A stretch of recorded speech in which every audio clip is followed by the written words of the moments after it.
It's easy to get lost when you're trying to improve your coffee. Hey, wait, what the heck is that? It's just a sensor for coffee. Yeah. How does that actually help you make coffee? Just brew it like a normal person. I mean, it helps me win the game. What game? You drink coffee because you like it, but I drink coffee because I want to make it better. And I like it. Okay, but how much was that? About 17 Chipotle orders? Brother. Yeah, but I want to know what coffee can taste like. Like, where's the ceiling? Not just good, but great. If you know what this does, do you know the best way to use it? Because it won't magically just make your coffee better. I mean, logically, it's not worth buying at all unless it can lead to an actual improvement. Therefore, you need to use it strategically. And I found two cool uses for this that I want to show you. But if you don't know what this is, it's just a sensor that only tells me one number, which is essentially the stuff from coffee grounds that actually ended up in the water. The total amount of dissolved solid compounds in the coffee, or just TDS. Some people like to think of it as a measure of strength of your coffee, which is really powerful if you know how to use it, but it's not that powerful.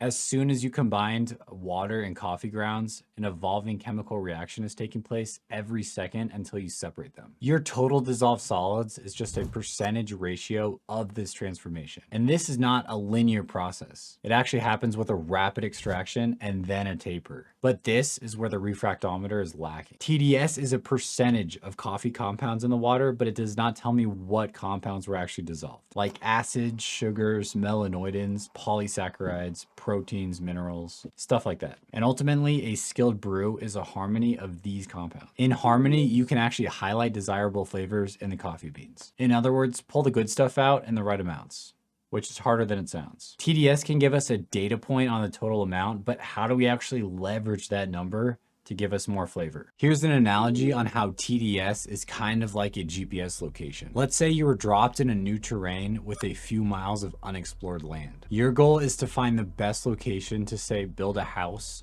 in the unexplored land. This represents the final location. But you also need to gather materials for building your house along your journey. This represents the path to the final location. So the land represents the flavor domain of the coffee beans. The final location where our house is built represents the strength of the final coffee. The path to the final location with our building materials represents the flavor compounds in the coffee. If I put a grid over the terrain, I would have a vertical axis, which is our TDS percentage.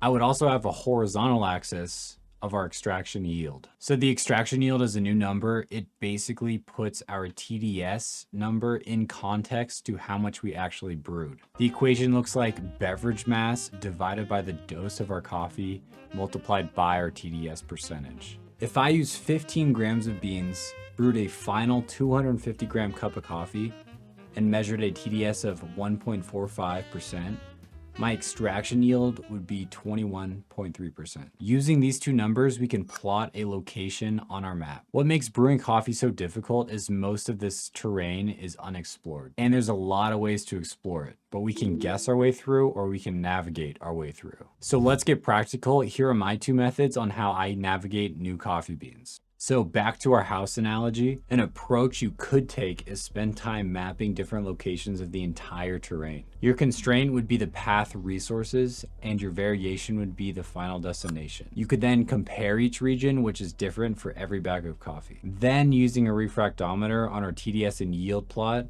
this would look like brewing multiple cups with the exact same recipe. By recipe, I mean locking in the same dose, grind, temp, and pour. I'll show you how to do this in a later video. This is what I call the Topo strategy because I don't want to think of a cooler name. This is effective because we can get an idea on how a bean can taste. Most people just stick to the same recipe and the same strength and never find out if they would actually prefer a different strength. Another approach we could take is use our time to build a house on a single location. Your constant would be the destination and your variable would then be the path. By using a target TDS and extraction yield, you could reverse engineer different brewing strategies or the path to create different houses on the same location. I will also show you how to do this in a later video. That is the blueprint strategy. This is effective because once we find the strength we like, we can then optimize for flavor harmony by strategizing a brew recipe. And if you're really committed, you could use both of these strategies to truly discover what a beanbag can really taste like. And that's what I believe a refractometer should be used for. You don't need to pay for this device, but it is a tool